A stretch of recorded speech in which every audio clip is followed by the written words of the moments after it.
तो बच्चों once again a very good morning. Now we are starting with the physiology of digestion. बेटा हम लोगों ने we have read about each and every part of the alimentary canal. We have read about the glands and I hope you all know about these secretions. You have remembered all these enzymes and all that secretion. Now we are starting with this physiology of digestion. ये बेटा आपको तभी simple लगेगी जब आपको सारे सेक्रिएशन याद हो चुके होंगे और आप लोगों ने कर भी लिए होंगे। तो जब अपन एंजाइम्स के देखेंगे किस एरिया से कौन सी एंजाइम्स आती है तो उसके बाद ये डाइजेस्टिव सिस्टम की फिजियोलॉजी क्या हो जाएगी, बहुत ही सिंपल। तो आप देखिए सबसे पहले डाइजेशन स्टार्ट माउथ से होता है। कहाँ से स्टार्ट होगा? माउथ से स्टार्ट होगा। So now we are starting with this physiology of digestion. It is one of the most interesting topic we are reading in this zoological part of your textbook. तो बेटा physiology of digestion, physiology का मतलब क्या हुआ पहले और digestion का मतलब क्या होता है मैंने आपको बताया था। I told you that conversion of complex into the simple one is known as digestion. अब फिजियोलॉजी ऑफ डाइजेशन मैंने आपको बताया ना, कहाँ से स्टार्ट होगा? माउथ से। So we are starting with the mouth. Mouth के अंदर बेटा मैंने प्यारे प्यारे से कुछ ग्लैंड्स बताए थे जिनका बहुत अच्छा फंक्शन था। कौन से ग्लैंड थे? अपने माइंड की मेमोरी को क्या करो, रिवाइज करो। तो यहाँ पर जो ग्लैंड आपको देखने को मिले थे that is salivary gland. 3 pairs बताए थे ना मैंने, पैरोटिड, सबलिंगुअल एंड सबमैक्सिलरी। क्या सिक्रिएशन था? एंजाइम कौन सी निकल रही थी उसके अंदर से? Salivary amylase. तो यहां पर सिक्रिएशन आया बेटा किसका? सलाइवरी अमाइलेज का। इसको हमने नाम दिया था टाइलिन। पीएच आपको याद रखना बेटा, पीएच इज 6.8। अब बेटा कुछ सिक्रिएशन हुआ है तो ये कुछ काम तो करती होगी कि नहीं करती होगी? नेचुरल बात है, कुछ ना कुछ काम करेगी। तो काम क्या करेगी? काम ये करेगी कि आपके फूड गए आपके स्टोमक के अंदर, और स्टोमक के अंदर फूड गए तो उसके अंदर कुछ कार्ब्स होंगे, कुछ कार्बोहाइड्रेट्स होंगे, और उन कार्बोहाइड्रेट्स को हम सिंपल फॉर्म में कन्वर्ट करना स्टार्ट कर चुके हैं। किसके अंदर स्टार्ट कर रहे हैं? सिंपल के अंदर कन्वर्ट करना। So now what we are doing here is just continue with all this things. Carbohydrate कितना बड़ा बड़ा नाम है, big name is there carbohydrate. It is a complex compound, it is a polysaccharide. Polysaccharide यानी कि glucose glucose glucose glucose glucose मिलकर एक chain बना ली, and that chain is the polysaccharide and that chain is of this carbohydrate is there, carbs are there. फिर ये क्या करती है बेटा? चलो कार्ब्स तुम आ जाइए। जैसे कार्ब्स इसके अंदर आते हैं this there is a secretion of this salivary amylase, और इसको ब्रेक डाउन कर देगी सिंपल पार्टिकल्स के अंदर। सिंपल पार्टिकल्स हो गए आपके माल्टोस, आइसोमाल्टोस, लिमिट डेक्सट्रिन। चलो बेटा ये सिंपल मिल गए, तो क्या इसको हमारी बॉडी एब्जॉर्ब करती है? ये भी उतने सिंपल नहीं हुए हैं, ये भी क्या हुए हैं, केवल आपके डाइसेक्रेट्स बने, मतलब 2 ग्लूकोज के मॉलिक्यूल्स इसमें भी जुड़े हुए हैं। और हमारी बॉडी जब तक सिंपल नहीं होती तब तक चीज़ों को एब्जॉर्ब नहीं करती। मतलब डाइजेशन आगे भी कंटिन्यू रहेगा कार्ब्स का, और कुछ सिक्रिएशन आएंगे। मैंने बताया था ना, और भी जगह कार्बोहाइड्रेट रिलेटेड एंजाइम्स थी। तो माल्टोस बन गया, आइसोमाल्टोस बन गया, लिमिट डेक्सट्रिन बन गया यहाँ पर। लेकिन एक चीज़ मैंने और आपको बताई थी, यहाँ पर केवल 30% कार्बोहाइड्रेट इज डाइजेस्टेड।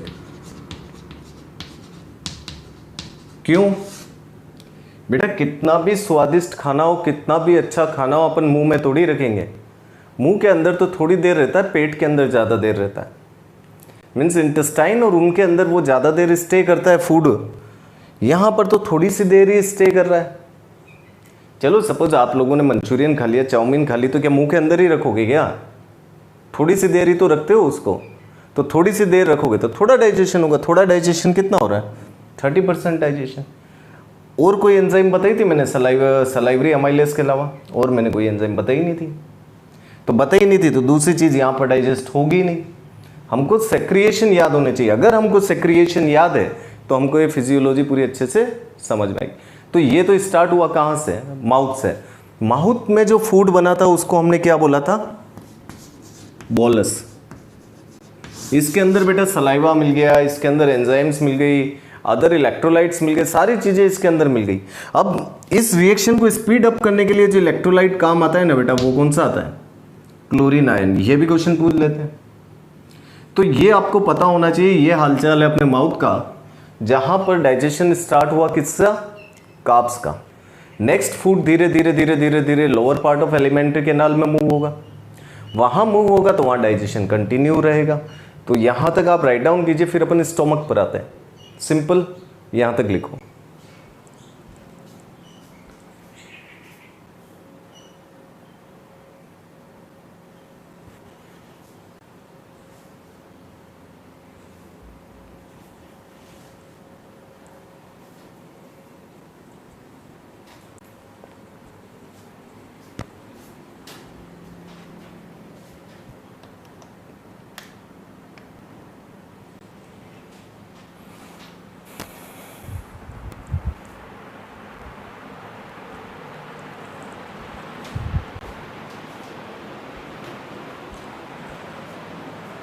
देखो सारी चीज़ें सिंपल है। आपको एक तो पीएच ध्यान रखना है, एंजाइम की एक्टिविटी ध्यान रखनी है, और इलेक्ट्रोलाइट्स आपका कौन सा आपके काम में आ रहा है वो आपको ध्यान में रखना है। तो ये सारी चीज़ें आपको पता होगी तो आपको डाइजेशन पूरा अच्छे से चैप्टर समझ में आएगा। सिक्रिएशन, कौन सा ग्लैंड क्या सेक्रेट कर रहा है, किसका कहाँ पर कितना पीएच है, और क्या बाय प्रोडक्ट्स बन रहे हैं, यही अपने को पता होना चाहिए। आया? लिखो यहाँ पर।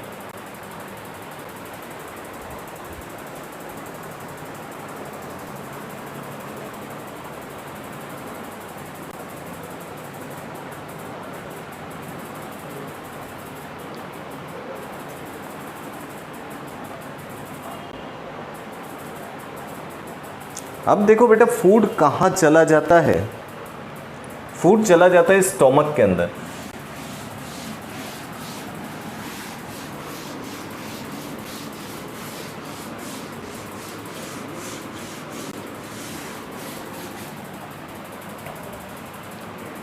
फूड चला गया बेटा स्टोमक के अंदर। स्टोमक के अंदर एक बहुत ही स्पेशल ग्लैंड है, that gland is gastric gland. बताया था मैंने। पीएच कितना है यहाँ पर?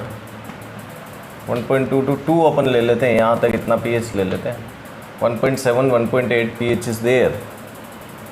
अब चलो स्टोमक के अंदर आ गया। स्टोमक के अंदर आए तो गैस्ट्रिक ग्लैंड ने अपना सिक्रिएशन किया। गैस्ट्रिक ग्लैंड क्या निकाल रहा है?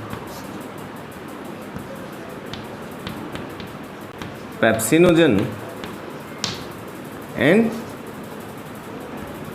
प्रोरेनिन।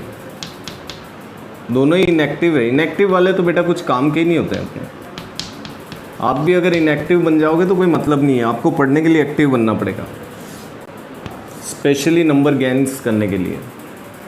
तो क्या होगा, ये प्रोरेनिन जो आपको नज़र आ रही है, स्पेलिंग ध्यान रखना, RENNIN। इसके ऊपर HCl राजा आ जाएंगे।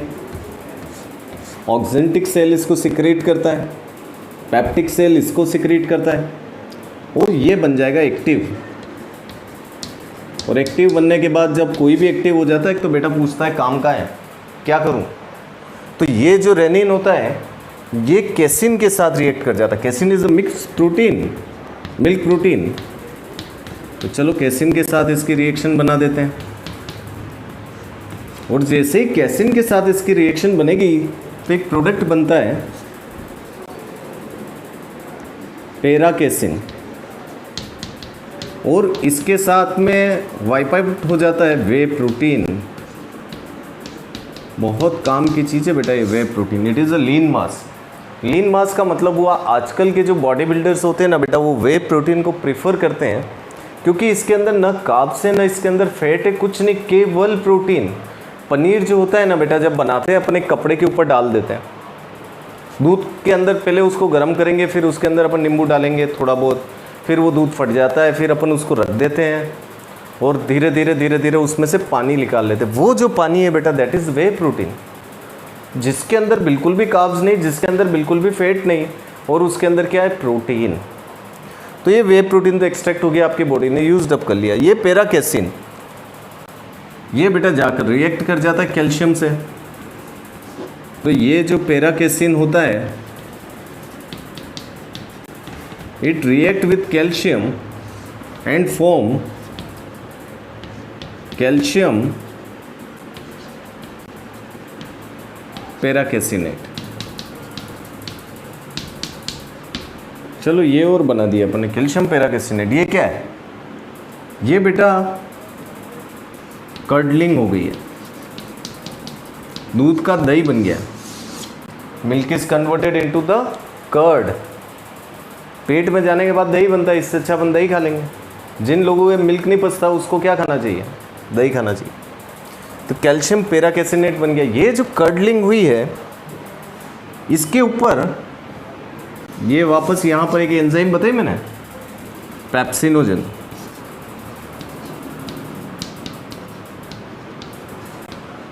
इस पेप्सिनोजन पर वापस HCl काम करेगा कि आ जाओ यार आप किधर साइड में हो, और इसको कन्वर्ट कर देगा किसके अंदर, पेप्सिन के अंदर। और ये जो कैल्शियम पैराकेसिनेट आया, कैल्शियम पैराकेसिनेट,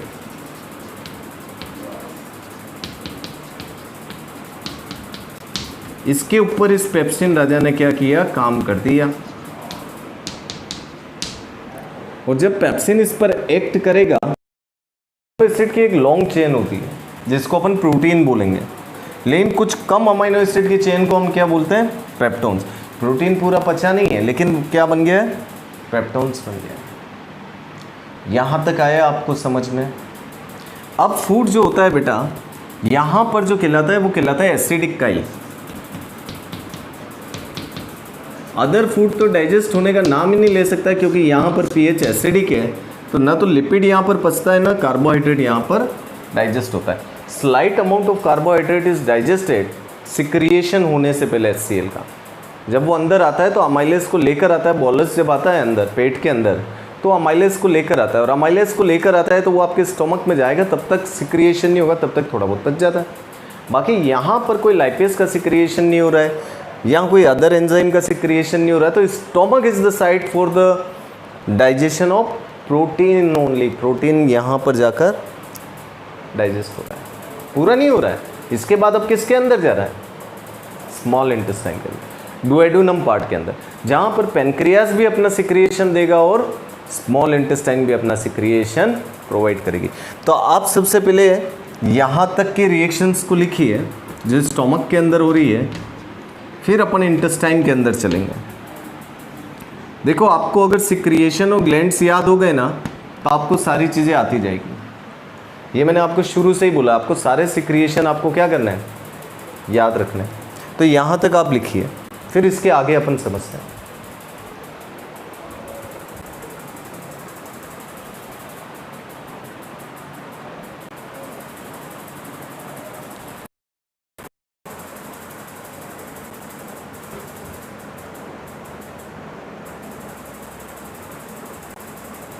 देखो बेटा यहाँ पर भी प्रोटीन का डाइजेशन कंप्लीट नहीं हुआ है, तो अपन इसी प्रोटीन को पहले पचा लेते हैं।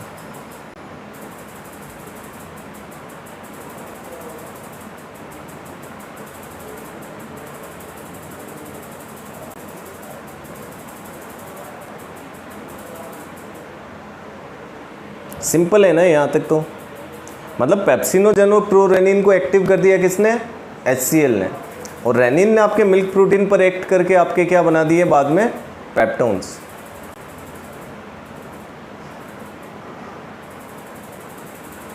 बेटा बहुत से लोग होते हैं जिनके अंदर लैक्टोज इंटॉलरेंस देखने को मिलता है, वो मिल्क शुगर को पचा नहीं पाते हैं, मतलब as per the they are growing, तो उस समय ये जो डाइजेस्टिंग एंजाइम्स होती है रेनिन वगैरह की कमी हो जाती है। आजकल तो आर्टिफिशियली भी दी जाती है, बहुत सारी टेक्निक्स है जिनके द्वारा आजकल चीज़ों को ट्रीट किया जाता है, ठीक किया जाता है। लेकिन अपने को जनरल फिजियोलॉजी आनी चाहिए, उससे ज़्यादा डिटेल की अपने को ज़रूरत नहीं। ये लिख लिया। तो अब फूड को अपन पहुंचा रहे हैं डुओडेनम के अंदर।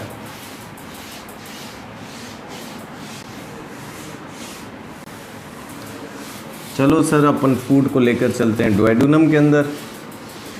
स्मॉल इंटेस्टाइन, पैनक्रियाज का सिक्रिएशन, दो जूस आएंगे बेटा डुओडेनम के अंदर। तो फूड आ गया आपका। अब now food is entering into small intestine. और मैंने बताया यहाँ पर कौन सा पार्ट है मोस्ट जहाँ पर डाइजेशन होता है, डुओडेनम। और यहाँ पर बेटा पैनक्रियाज का सिक्रिएशन आ रहा है। तो अभी अपन बात कर रहे हैं किसकी, प्रोटीन के डाइजेशन की। तो प्रोटीन के डाइजेशन के लिए पैनक्रियाज जो सिक्रीट करता है वो आता है ट्रिप्सिनोजन।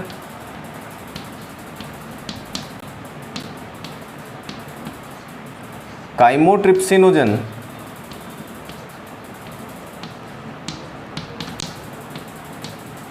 प्रोटीन डाइजेस्टिंग एंजाइम लिखवाई थी मैंने, प्रो कार्बोक्सी,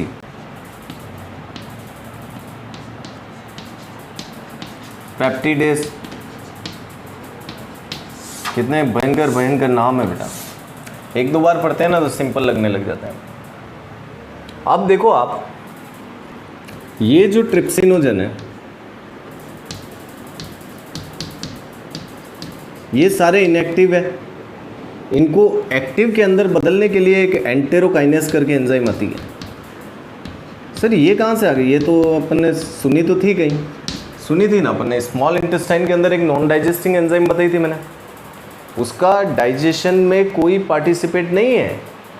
लेकिन ये जो एंटेरोकाइनेस होती है बेटा, ये इस इनएक्टिव, ये क्या है, इनएक्टिव ट्रिप्सिनोजन है,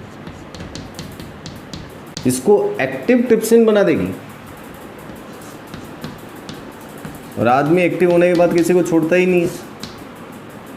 तो ये क्या करेगा कि प्रोटीन राजा कुछ पेप्टाइड्स और छोटी चेन,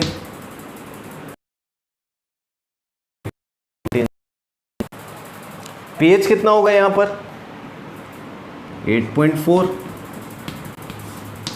पैनक्रियास का सिक्रिएशन है ना। फिर दूसरा क्या आ रहा है, काइमोट्रिप्सिनोजन।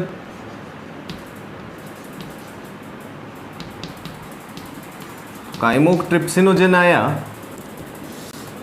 और इसके ऊपर ये ट्रिप्सिन जी आ गए भाई, कि काइमोट्रिप्सिनोजन किधर जाता है और इसको कन्वर्ट कर देंगे किसके अंदर, काइमोट्रिप्सिन के अंदर। चलो फिर से अपन ने इसको एक्टिव कर दिया। So now this chymotrypsin is in the active form and this chymotrypsin act over again on the protein molecules that you have intake from your food and convert it into the form of peptides. So it is good for health. यहां पर किसने activation किया है, trypsin. फिर आया आपका pro carboxy peptidase. तो चलिए आप भी आइए, ये भी इनएक्टिव था, आलसी इंसान था, इसको भी हमने क्या कर दिया, एक्टिव कर दिया। इसके अंदर भी क्या डाला, ट्रिप्सिन डाल दिया। तो ये तो साहब कार्बोक्सी पेप्टिडेज बन गया, एक्टिव फॉर्म। देखो सबके एक्टिव फॉर्म पता हो जाने चाहिए आपको, सिंपल है एकदम। और ये कार्बोक्सी पेप्टिडेज भी प्रोटीन को ढूंढता है।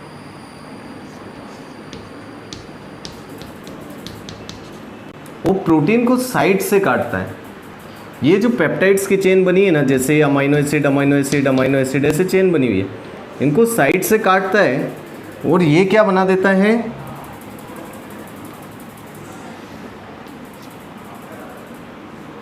डाइपेप्टाइड्स, दो अमाइनो एसिड की चेन प्लस अमाइनो एसिड। तो इनकी जो एक्टिविटी है वो एक्सो एक्टिविटी है। एंडो एक्टिविटी तो बीच में से काट रहे थे, ये प्रोटीन्स को बीच में से काट रहे थे। ये कहाँ से काट रहा है? प्रोटीन को साइड से काट रहा है। तो ये एक्सोपेप्टाइडेज है। This pro carboxypeptidase is exopeptidase. तो ये भी अपने को पता होना चाहिए, बाकी सारे एंडोपेप्टाइडेज थे एंजाइम। तो ये डाइजेशन जो हुआ बेटा, ये पैनक्रियास के सिक्रिएशन से हुआ। कुछ अमाइनो एसिड्स हमको मिले, लेकिन अभी भी हमारे यहाँ पर डाइपेप्टाइड्स हमको नज़र आ रहे हैं, पेप्टाइड्स नज़र आ रहे हैं, यानी कि digestion of protein is incomplete. Complete तो हुआ ही नहीं ना, क्योंकि अभी एक और आपका सिक्रिएशन आपको याद हो, इंटेस्टाइनल जूस का क्या था? एडमिन लेसी नेवल लीव, मतलब वो कभी छुट्टी नहीं लेती, मैंने आपको ट्रिक बताई थी। तो यहाँ पर भी कुछ प्रोटीन डाइजेस्टिंग एंजाइम है, तो वो नेक्स्ट अपन उसकी एक्टिविटी देखेंगे। इंटेस्टाइनल सिक्रिएशन से प्रोटीन का डाइजेशन क्या होता है, आ रहा है यहाँ तक समझ में? देखो, protein digestion start from stomach, then small intestine, और फिर उसके बाद स्मॉल इंटेस्टाइन में डुओडेनम पार्ट के अंदर प्रोटीन आपका पूरी तरीके से पच जाता है।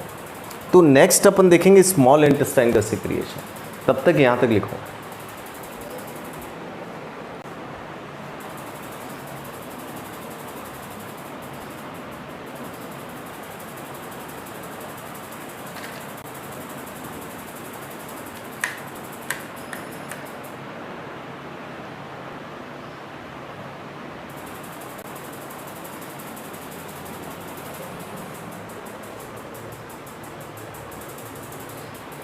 देखो, आप इन रिएक्शन को अच्छे से लिखिए, आपको सारी चीज़ें आती जाएगी समझ में। आपको केवल सिक्रिएशन याद रखना है।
तो यहाँ तक बेटा सारी चीज़ें आ गई ना आपको समझ में।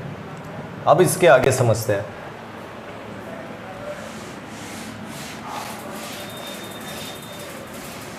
तो फूड बेटा, फूड राजा मूव्ड होते जा रहे हैं, नया सिक्रिएशन ढूंढ रहे हैं।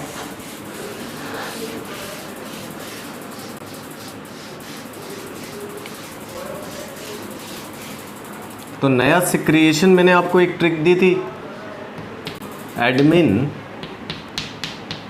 her name was Lassie and she never took a leave।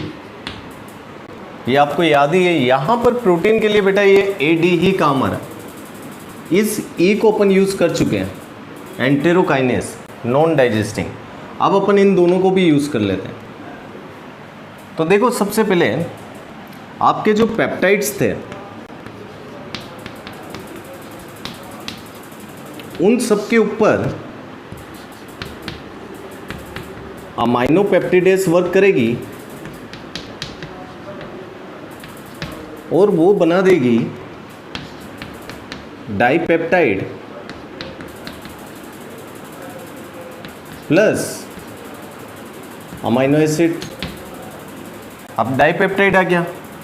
देखो आप एक एक स्टेप याद रखिए, सिक्रिएशन से आपको सारा समझ में आता है, आ जाएगा। तो साहब ये डाइपेप्टाइड आया तो इस पर कौन सी एक्ट करेगी? डाइपेप्टाइडेज। अब कोई एंजाइम बचेगी प्रोटीन डाइजेशन की?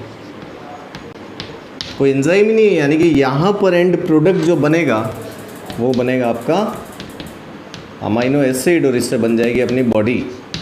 John Cena, Razor Ramon. बेटा protein is very necessary for your health. सारे बॉडी को, टिश्यू को रिपेयर करने के लिए, सारे बॉडी को ग्रोथ देने के लिए बहुत बड़ा रोल है किसका? प्रोटीन का। आया? ये ध्यान रखना, protein never stored in your body. Protein आपकी बॉडी में स्टोर्ड नहीं रहता है, वो किसी न किसी फॉर्म में कन्वर्ट हो जाता है, और एक्स्ट्रा प्रोटीन जो होता है वो एक्सक्रिएशन के द्वारा बाहर निकल आता है। वो अपन देखेंगे किसके अंदर? एक्सक्रीटरी सिस्टम के अंदर। तो यहाँ तक बेटा अपना प्रोटीन पच गया। कार्ब्स को भी थोड़ा देख लेते हैं। तो अब अपन देखते हैं कार्बोहाइड्रेट के बारे में।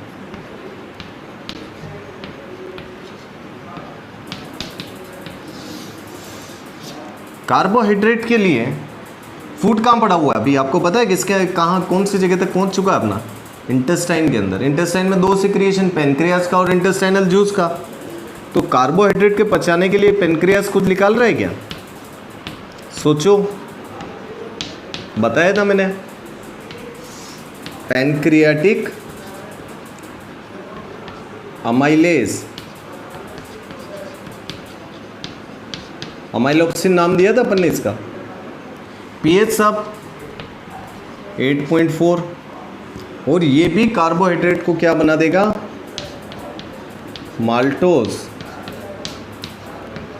आइसोमाल्टोज, लिमिट डेक्स्ट्रिन। तो बेटा ये भी तो पूरा नहीं पचा, तो ये भी और परेशानी हो गई। तो यहाँ देखो, ये कुछ माल्टेज है, आइसोमाल्टेज है, लिमिट डेक्स्ट्रिनेज है, सुक्रेज है, लैक्टेज है। तो इनका कहीं ना कहीं रोल आएगा इसके अंदर। तो ये आपको पता होना चाहिए, माल्टोज, आइसोमाल्टोज, लिमिट डेक्स्ट्रिन, ये बन गया यहाँ तक। तो यहाँ तक कुछ तो सिंपल हुआ, ये डाइसैकराइड्स हुआ। पॉलीसैकराइड दो चेन ग्लूकोज की बन चुकी है, मतलब इसके अंदर ग्लूकोज और ग्लूकोज ऐसे जुड़े हुए हैं। लेकिन हमको चाहिए केवल एक ग्लूकोज, जिसको हमारी बॉडी क्या कर सके? एब्जॉर्ब कर सके। तो यहाँ तक आप राइट डाउन करो। फिर इसके आगे अपन ये माल्टेज, आइसोमाल्टेज, लिमिट डेक्स्ट्रिन और इन सब का फंक्शन को समझते हैं। सिंपल आ रहा है यहाँ तक समझ में? देखो आएगा, एक एक स्टेप आप याद रखिए, सारी स्टेप आएगी। अभी अपन क्या बचा रहे हैं? कार्बोहाइड्रेट्स, एनर्जी, एटीपी इसी से आती है अपनी। Glucose is the source of your energy. तो हमको तो ग्लूकोज चाहिएगा, तो हम पहले ग्लूकोज बना रहे कार्ब्स को कन्वर्ट करके, ताकि हमारी बॉडी के अंदर क्या रहे? अच्छे से एनर्जी रहे। प्रोटीन ने मसल्स बना दी, लेकिन एनर्जी भी तो चाहिए। सारे न्यूट्रिएंट्स हमारी बॉडी को रिक्वायर्ड होते हैं, उसी को तो अपन डाइजेस्टिव सिस्टम कहते हैं। उसी से हमारी एक बैलेंस डाइट बनती है। कुछ क्वांटिटी में कार्ब्स ले लेंगे, कुछ क्वांटिटी में प्रोटीन्स लेंगे, कुछ क्वांटिटी में लिपिड्स लेंगे, ताकि हमको हमारी बॉडी के फंक्शन को जो जो चीज़ें चाहिए सारी मिल जाएगी। और कुछ ट्रेस अमाउंट में विटामिन्स भी लेंगे और कुछ मिनरल्स भी लेंगे।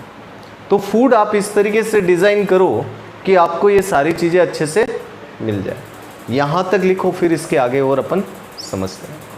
मतलब प्रोटीन अपना पूरा हो चुका है, अब अपन क्या बचा रहे हैं? कार्ब्स। तो आपको एंजाइम के सिक्रिएशन पता होने चाहिए। एंजाइम के सिक्रिएशन जब तक अपनी सारी एंजाइम खत्म नहीं होगी, जब तक अपना क्या खत्म नहीं होगा? कार्बोहाइड्रेट का डाइजेशन। आ रहा है ना इतना समझ में? तो आप इस जगह तक ये सब राइट डाउन कर लीजिए। फिर इसके आगे अपन समझते हैं इन चीज़ों को। सिंपल यहाँ तक आया समझ में? तो फटाफट फटाफट फटाफट फटाफट राइट डाउन कर लीजिए।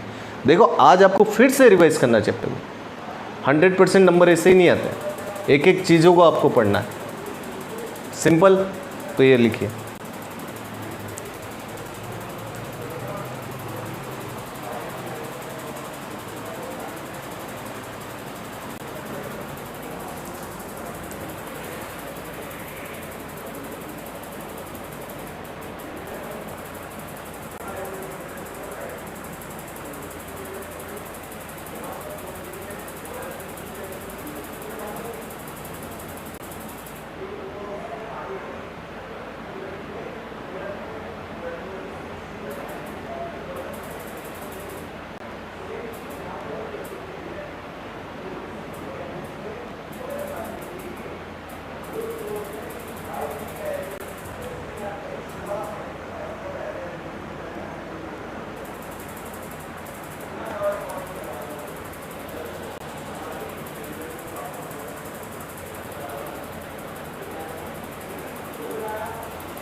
बेटा यहाँ तक तो आ रहा है ना? देखो अच्छे से पढ़ो बेटा, आपकी मेहनत ही रंग लाएगी। एक बेटा कुछ बच्चे आते हैं शुरू में ही डिसअपॉइंट हो जाते हैं, सर बड़ा टफ चीज़ें हैं, लेकिन ऐसा होना नहीं चाहिए बेटा। एक वो मेरे को इस बात पर याद आई जो अमिताभ बच्चन ने बोला था, आपको ध्यान हो, एक कविता लिखी थी उनके फादर ने लिखी थी कि लहरों से डर के नौका पार नहीं होती, इन कोशिश करने वालों की हार नहीं होती। तो अपने को जीवन में कोशिश ही तो करनी है। किताब खोलेंगे, हो सकता है पहली बार हमको कम समझ में आए, लेकिन बेटा आप उसको जब लगातार मेहनत करोगे ना तो आप अपने टास्क को अचीव करोगे। और वो टास्क है आपका नीट। अर्जुन की आंख की तरह आप उस नीट को देखिए, केवल आपको वही नज़र आना चाहिए 2 साल तक। 2 साल के बाद जब आप MBBS कॉलेज के अंदर सेलेक्ट हो जाएंगे तो टीचर्स भी बहुत खुश होते हैं। स्टूडेंट के नंबर आते हैं, स्टूडेंट से ज़्यादा कौन खुश होता है? टीचर्स खुश होते हैं, क्यों? उनकी मेहनत कहाँ पर जाकर कन्वर्ट होती है? रिजल्ट्स के रूप में। तो वो रिज़ल्ट आप लोगों का आता है। तो आप चीज़ों को अच्छे से लिखिए, नहीं आता है समझ में, मेरे से बार बार आप पूछिए, क्वेश्चंस को समझिए, मॉड्यूल्स के क्वेश्चन सोल्व कीजिए, जहाँ से क्वेश्चन मिलते हैं सारे सोल्व कीजिए। इनफिनाइट क्वेश्चन है, हो सकता है कुछ मेरे को भी डाउट्स हो, लेकिन अपन उसको भी क्या करेंगे? सोल्व करेंगे, डिस्कस करेंगे। Infinite questions are there. तो अब अपन कार्बोहाइड्रेट को आगे कंटिन्यू करते हैं। तो आगे जब अपन कार्बोहाइड्रेट को कंटिन्यूस करते हैं तो 3 चीज़ें अपने को बहुत अच्छे से पता है, माल्टोज, आइसोमाल्टोज और लिमिट डेक्स्ट्रिन अपने पास कुछ आया है। तो 3 एंजाइम को मैं यहाँ से और डिलीट कर देता हूँ। तो साहब ये माल्टोज जाएगी, आइसोमाल्टोज जाएगी और लिमिट डेक्स्ट्रिन जाएगी। देखो अब कितनी कम एंजाइम बच गई, यानी फिजियोलॉजी थोड़ी सी रही है। तो आप समझो, ये माल्टोज आया और यहाँ पर निगाहे टिकाए बैठा हुआ था आपका कौन सा? माल्टेज, कि लेट माल्टोज टू बी कम, और ये इसको कन्वर्ट कर देगा ग्लूकोज प्लस ग्लूकोज, नाचो, एनर्जी आ गई, ग्लूकोज बन गया, सिंपल फॉर्म आ गया। उसके बाद में दूसरा फिर आया आइसोमाल्टोज, और यहाँ पर एंजाइम ने काम किया आइसोमाल्टेज। पीएच कितना आएगा? 6.4।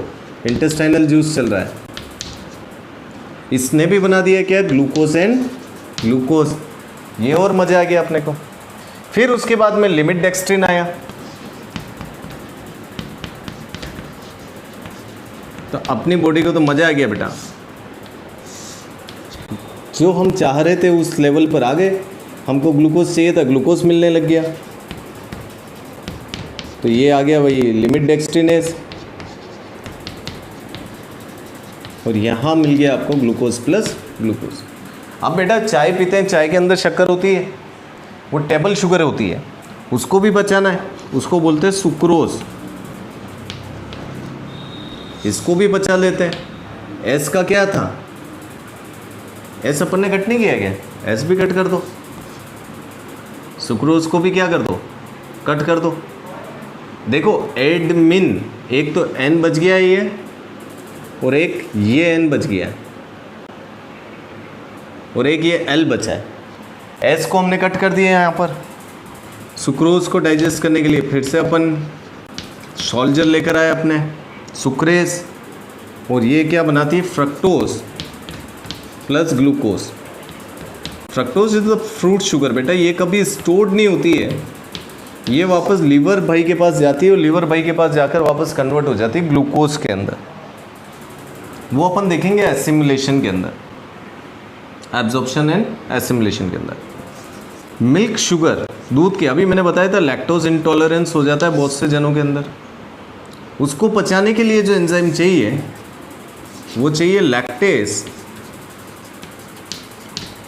और लैक्टेज इसको कन्वर्ट कर देती है वापस किसके अंदर? ग्लूकोज। चलो ये तो यूज़ कर लेंगे, लेकिन उसके साथ में ग्लूकोज का आइसोमर बनता है जिसको बोलते हैं गैलेक्टोज। ये भी लीवर राजा के पास जाएगा और वापस कन्वर्ट हो जाएगा ग्लूकोज के अंदर। तो हमारे पास में क्या आ गया? कार्बोहाइड्रेट देखो पूरा बच गया। एक और कहाँ था? ये लैक्टेज, ये भी कट हो गया। अब हमारे पास 2 तो एन बचे, एक आई बचा है। तो ये है इंटेस्टाइनल लाइपेज, ये न्यूक्लियोटाइडेज और ये न्यूक्लियोसाइडेज। मतलब कार्ब्स का काम क्या हो चुका है, पूरा कार्बोहाइड्रेट का डाइजेशन आपका यहाँ तक फिनिश हो जाता है। उसके बाद अपन आ जाएंगे लिपिड के डाइजेशन पर उसके पहले आप इसकी एक एक स्टेप को समझिए। आपको फॉर्मूला ट्रिक आना चाहिए जो मैंने आपको बताया, एडमिन लेसी। इससे आप बहुत सारी चीज़ों को सिंपल कर पाएंगे, सारी स्टेप्स आपको स्टेप बाय स्टेप याद रहेगी। आया? तो write it up to here, then we are going to start with the digestion of lipids, fat. Simple आ रहा है ना समझ में? Very good. तो यहाँ तक आप राइट डाउन कीजिए।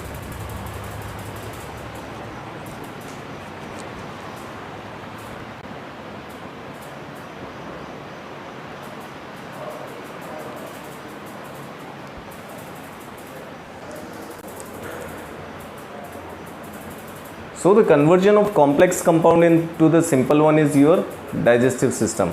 We had to start with the complex compound, that is your polysaccharide carbohydrates, and we convert it into the simple form by the action of this enzyme.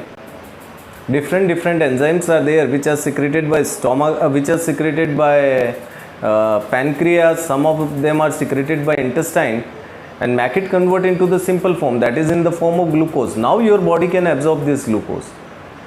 So this way the digestion of carbohydrate take place in your body. Same as for proteins also, proteins must be converted into the simple form, that is in the form of amino acid by the action of some gastric enzymes are there, some pancreatic enzymes are there, some intestinal juices enzymes are there, that is Succus entericus also secretes some enzymes there. And then this complex protein convert into the amino acid, and our body required what? This simple form, that is in the form of amino acid. So this way this digestion takes place in your body. यहाँ तक आप right down कीजिए। फिर इसके आगे अपन आ जाते हैं lipid digestion पर।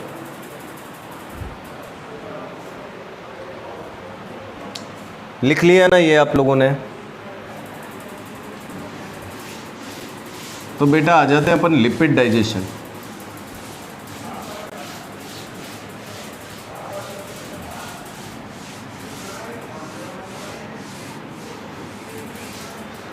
देखो लिपिड का जो मॉलिक्यूल्स होता है ना बेटा, बड़ा बड़ा होता है। लिपिड का जो मॉलिक्यूल होता है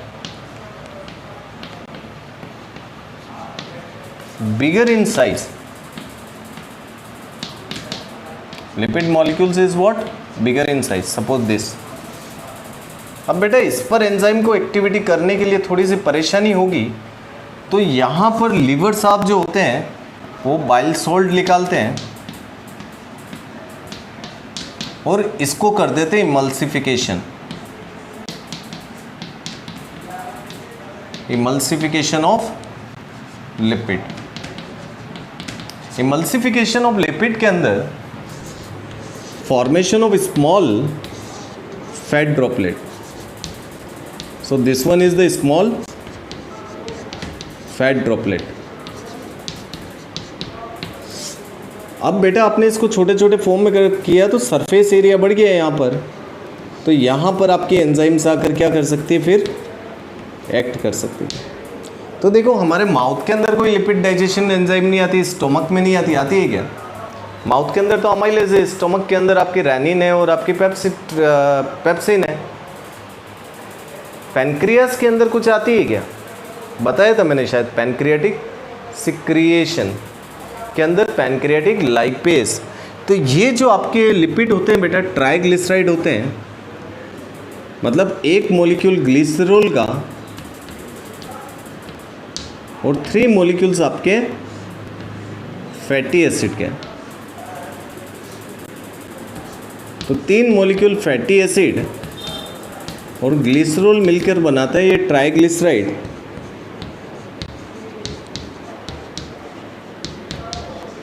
और इसके ऊपर it was acted by pancreatic lipase steapsin, बताया था मैंने। और इसके अंदर से एक फैटी एसिड का मॉलिक्यूल बाहर निकल गया तो ये 3 की जगह 2 ही देखने को मिल रहे, तो इसको अपन अब क्या बोलेंगे, डाइग्लिसराइड प्लस फैटी एसिड। तो बेटे ये तो पैनक्रियास को यूँ लगा कि यार पूरा डाइजेस्ट हो नहीं रहा है, तो थोड़ा और काम कर लेता हूँ। तो क्या हुआ, ये जो डाइग्लिसराइड है आपका, इसके ऊपर अगेन पैनक्रियाटिक लाइपेज ने काम किया और फिर से इसमें से एक मॉलिक्यूल्स को बाहर निकाल दिया। तो बेटा 2 फैटी एसिड बाहर आ गए, देखो।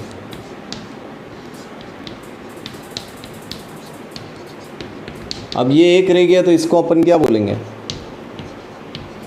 मोनोग्लिसराइड।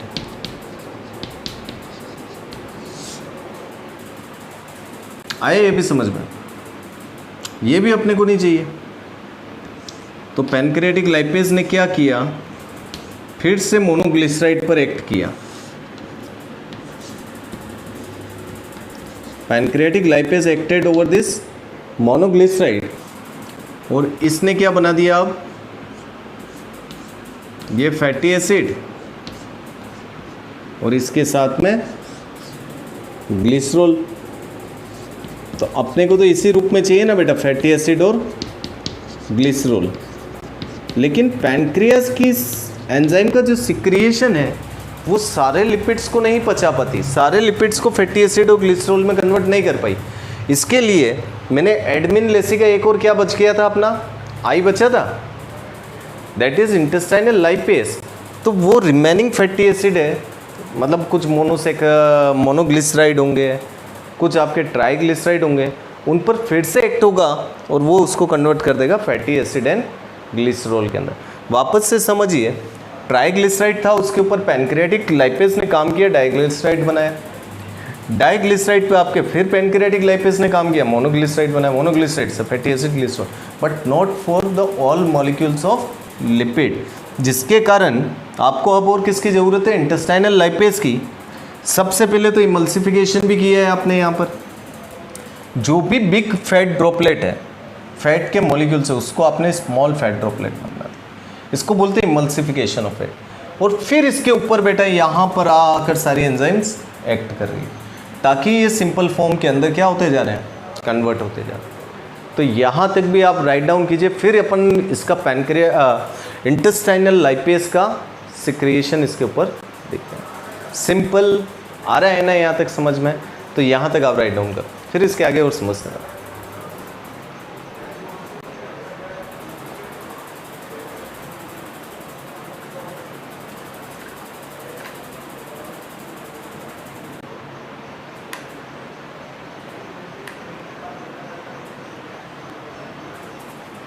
बेटा यहाँ तक आप अच्छे से लिख लीजिए।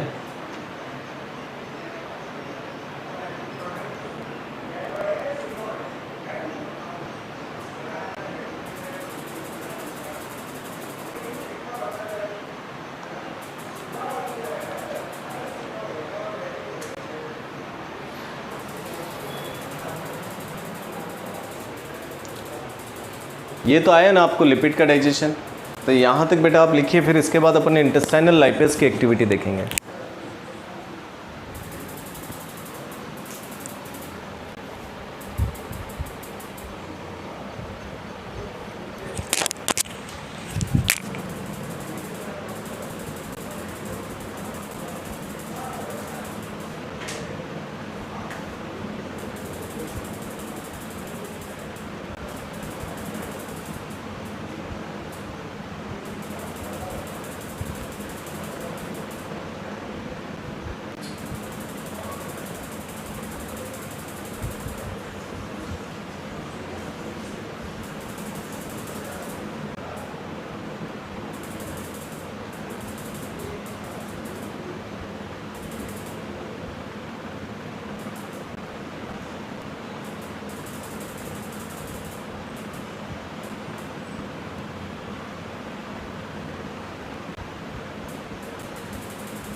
तो बेटा आपने यहाँ तक सारी चीज़ों को लिख लिया होगा।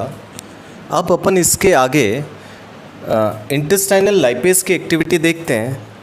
देखो ये तो पैनक्रियाज की बात हुई, तो पैनक्रियाज ने भी अपना सिक्रिएशन करके बहुत सारी लिपिड्स को पचा दिया है, लेकिन जो रिमेनिंग लिपिड्स रह गया है उसको पचाने के लिए किसका सिक्रिएशन आएगा? अब pancreatic node, that is intestinal lipase. So remaining amount of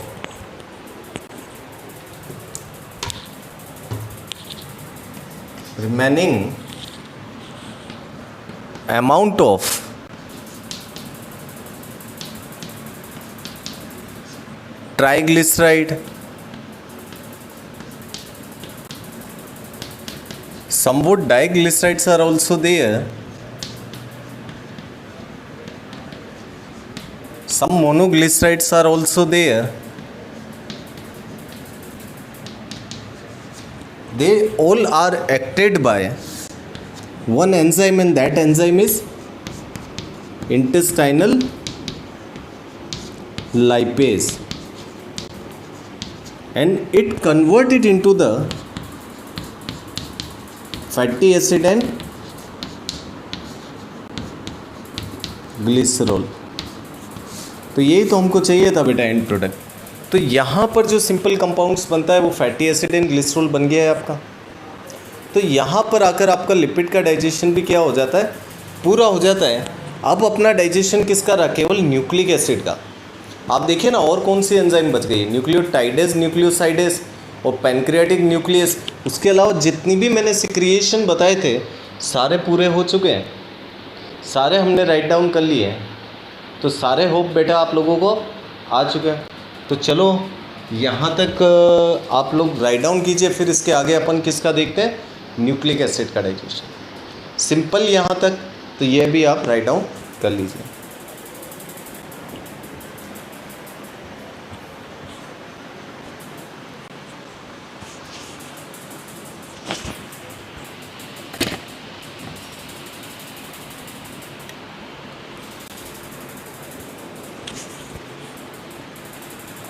ये तो आया ना बेटा। So we had convert this complex fat molecules into the simple one. Now only one substance is there that is left here, and that substance is your nucleic acid, DNA। तो DNA भी हो सकता है, RNA भी हो सकता है, ये सारी भी आपकी बॉडी के अंदर भरा पड़ा है। क्योंकि सेल के अंदर आपके क्या होता है? DNA होता है ना। तो सभी जगह आपको DNA तो मिलेगा ही मिलेगा। जो भी आप फ्रूट्स वगैरह खा रहे हैं, जो भी आप वेजिटेबल खा रहे हैं, तो वहाँ पर होगा बेटा deoxy ribonucleic acid. Ribonucleic acid, और दूसरा होगा राइबोन्यूक्लिक एसिड। चलो ये दोनों चीज़ें और आ गई, इनको भी हम पचाते हैं। तो पचाने के लिए बेटा यहाँ पर जो सिक्रिएशन आएगा वो आएगा पैनक्रियाज का सबसे पहले, और पैनक्रियाज सिक्रिएट करता है क्या है यहाँ पर? Pancreatic nucleus. न्यूक्लियोटाइडेज और साइडेज नहीं, न्यूक्लियस, और ये बना देता है डीऑक्सी राइबोन्यूक्लियोटाइड। राइबोन्यूक्लियोटाइड, और RNA का बन जाएगा राइबोन्यूक्लियोटाइड। तो चलो यहाँ तक पैनक्रियाज ने अपना काम कर दिया। देखो सभी चीज़ों का योगदान होता है बेटा। जब भारत की क्रिकेट टीम भी जीतती है ना, तो ऐसा नहीं कि एक खिलाड़ी ही जीता रहा होता, किसी ने फील्डिंग की होती है, किसी ने बॉलिंग की होती है, किसी ने बैटिंग की होती है। तो बहुत सारी चीज़ें होती है। वैसे ही डाइजेशन में यहाँ तक इसका योगदान कम नहीं था, इसका भी योगदान था और बहुत अच्छा योगदान रहा है।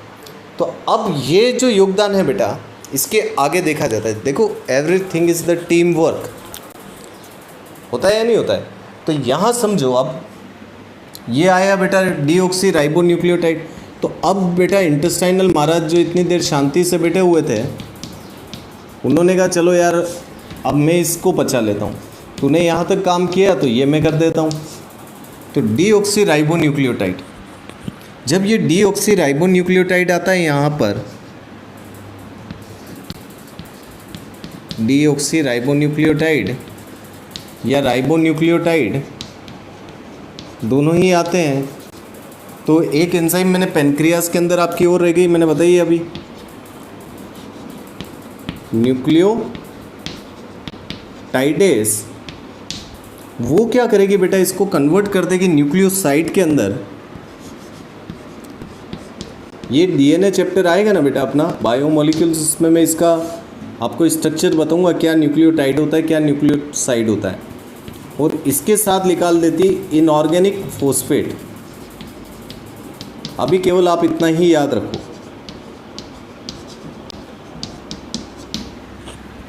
अब अपने पास में ये न्यूक्लियोसाइड भी बेटा सिंपल प्रोडक्ट नहीं है, तो इस न्यूक्लियोसाइड पर एक्ट होने के लिए फाइनली हमारे पास एक ही एंजाइम बची है। अब फिर फिजियोलॉजी ऑफ डाइजेशन पूरा हो गया। तो न्यूक्लियोसाइड पर आकर आपकी किसकी एक्टिविटी हो रही है, न्यूक्लियोसाइडेज की। चलो ये काम हो गया। तो ये यहाँ पर राइबोज शुगर बनाती है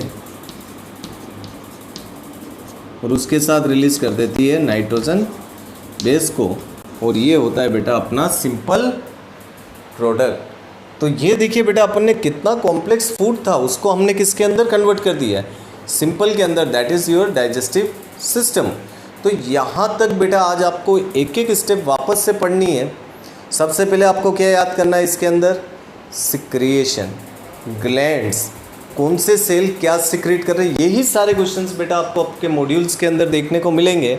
तो जब आप इन सारी चीज़ों को समझते जाएंगे तो आपके लिए फिजियोलॉजी क्या होती जा रही है, सिंपल होती जा रही है। नेक्स्ट टॉपिक में अपन एब्जॉर्प्शन एसिमिलेशन स्टार्ट करेंगे। तो आज एक एक करके आप कार्बोहाइड्रेट पचाएंगे, आप प्रोटीन पचाएंगे, आप लिपिड पचाएंगे, और आप न्यूक्लिक एसिड के डाइजेशन के बारे में सारी चीज़ों को पढ़ेंगे। आया यहाँ तक समझ में, सिंपल टू यू? तो write it up to here, prepare your notes and solve the questions of your modules or any other book whatever you are having. Thank you and have a nice day. तो यहाँ तक बेटा आप पढ़ो आज, और कोई डाउट्स आए तो मेरे से आप वापस डिस्कस कीजिए। और बेटा एक चीज़ ध्यान रखिए, हमने लाइव लेक्चर इसलिए बना रहे हैं हम लोग, आपको लाइव इसलिए पढ़ाया जा रहा है क्योंकि आप एक टाइम पंक्चुअलिटी, रिकॉर्डेड फॉर्म में आप देखोगे तो बेटा ठीक है, रिकॉर्डेड फॉर्म में तो देख ही लेते हैं, लेकिन एक पंक्चुअलिटी से अगर आप चीज़ों को पढ़ रहे हो टाइम से, इतनी बजे ये लेक्चर है हमने पढ़ लिया, तो बेटा आप ऑनलाइन और ऑफलाइन का डिफरेंस क्या कर रहे हो, कम कर रहे हो।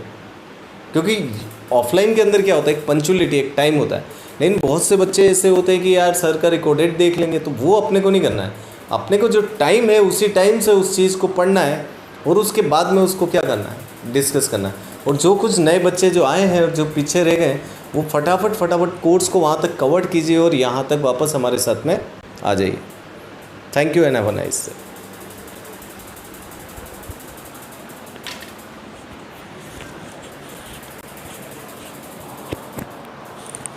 तो यहाँ तक बेटा आप ये वाला भी फाइनली क्या कर दीजिए, राइट डाउन कर लीजिए।